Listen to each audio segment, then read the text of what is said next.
First and foremost, I want to give all honor and glory to Yahweh Bahashim Yahushai Bahashim Hakodash. I also want to give double honors to our elder apostles and elder bishops of Great Millstone who rule as well as peace and blessings, health and wellness to the house of David the elect. All right. I was a high spirit wind lawyer. And today I want to go into something else on my spirit. You know, Jake have a lot of things on that spirit, but it's kind of like the wheel of fortune. You just kind of got to pick what you're gonna speak on, at that moment,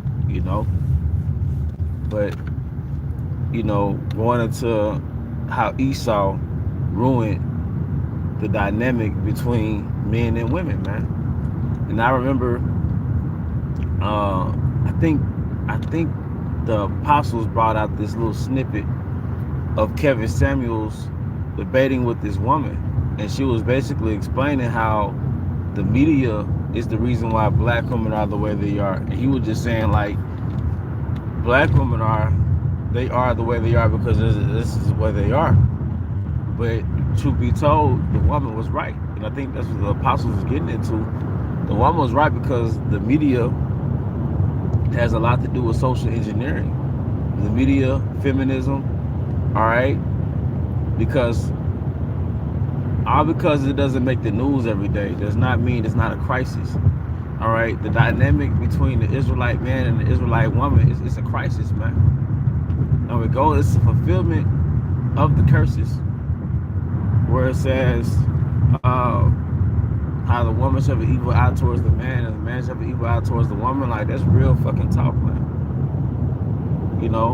And for brothers who don't have little ones, don't up and fucking try to make little ones, man. You're just gonna shoot yourself in the foot in this society, man. Okay? And I think it's the brother Yahweh in New York. He just did a video, Don't Play House of Women. I didn't get a chance to watch it because I just saw it on my timeline.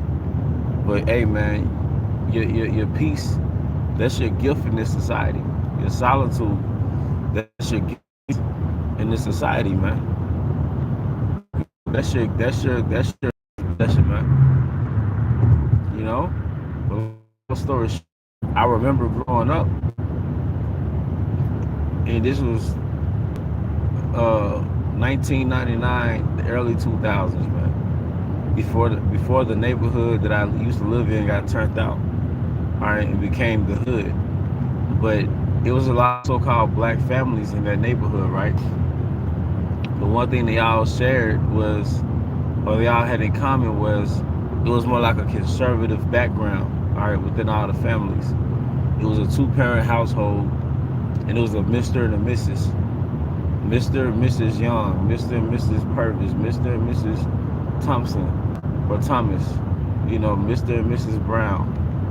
And,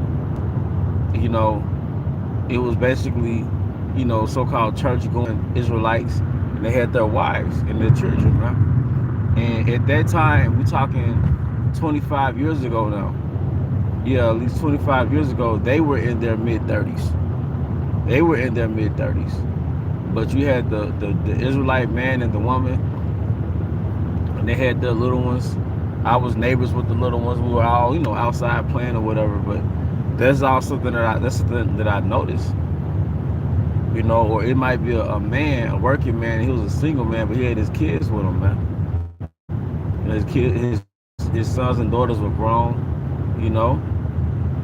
and most of the men were like managers at a particular store, or they worked for some company, and the wife, she might have been a nurse or something like that, because that's a Mississippi thing.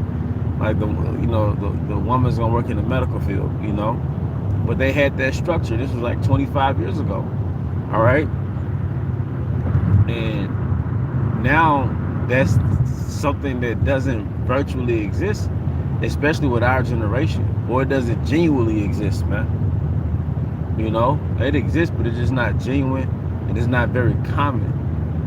And now it's more of a single mother thing than anything, man. All right, it's culturally a single mother thing. Okay?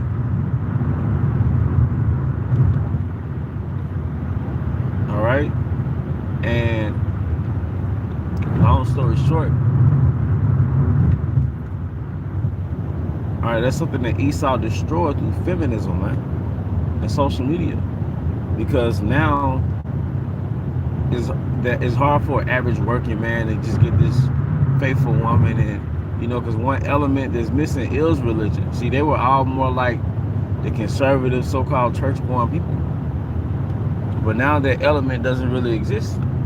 All right, because nobody's really playing it by the books anymore because of feminism, social media.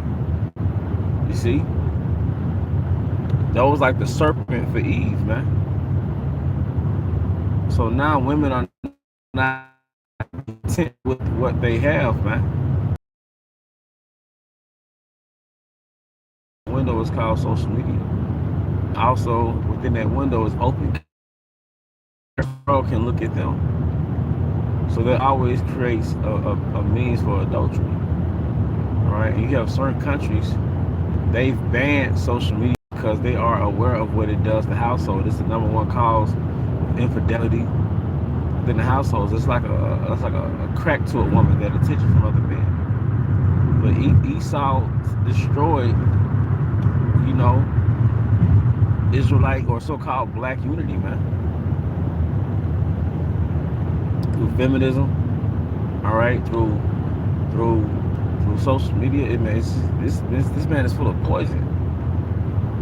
And something else that was on my spirit, man. The number one trait to have in this society, the number one virtue that I believe one can possess in this society is discipline, self-control, man.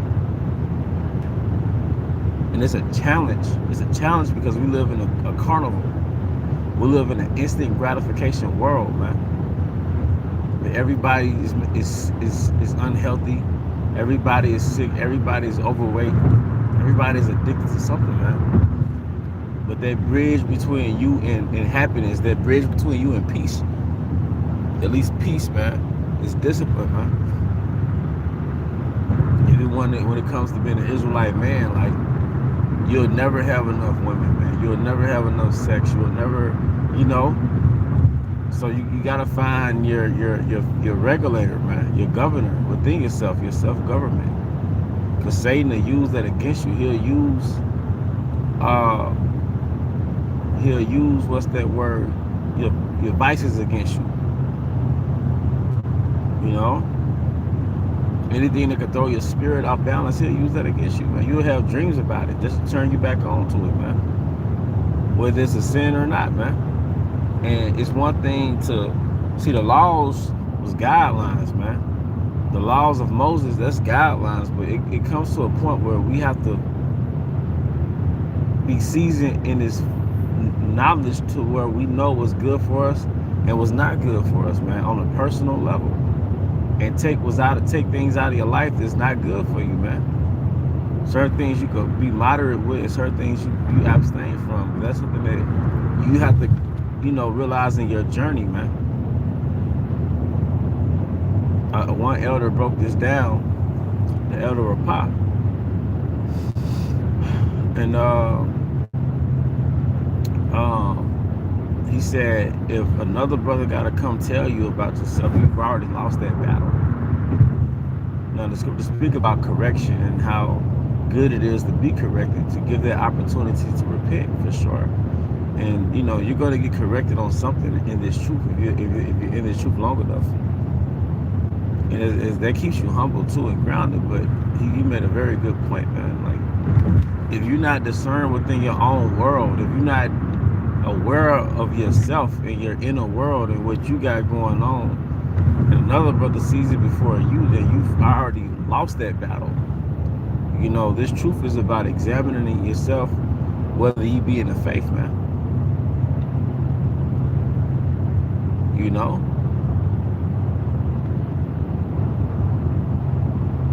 We have to be disciplined in this truth, man. The only way, as the scripture says, that they that are of Yahweh are a new creature. And the only way you can really grow in this truth, not really, the only way you can grow in this truth, and you will grow in the truth, is if you crucify the flesh, man. Not to the point of monkhood, but just you have to mortify your members to open up the spirit to really learn through the spirit, man. You see? And I'm only talking from hard experiences, man. You know?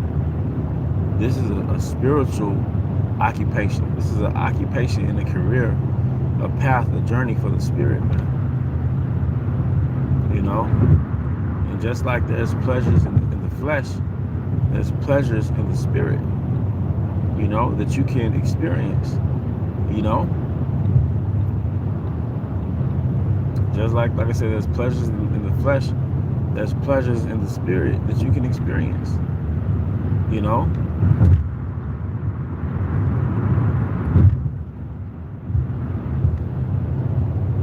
You know, like peace, solitude, you know, once you get that, because Babylon is the matrix, and the matrix keeps you entangled through your flesh. It keeps you warped in through the cravings of your flesh. But once you unplug from the matrix, when you unplug from the cravings of your flesh, you get peace of mind, man. You know,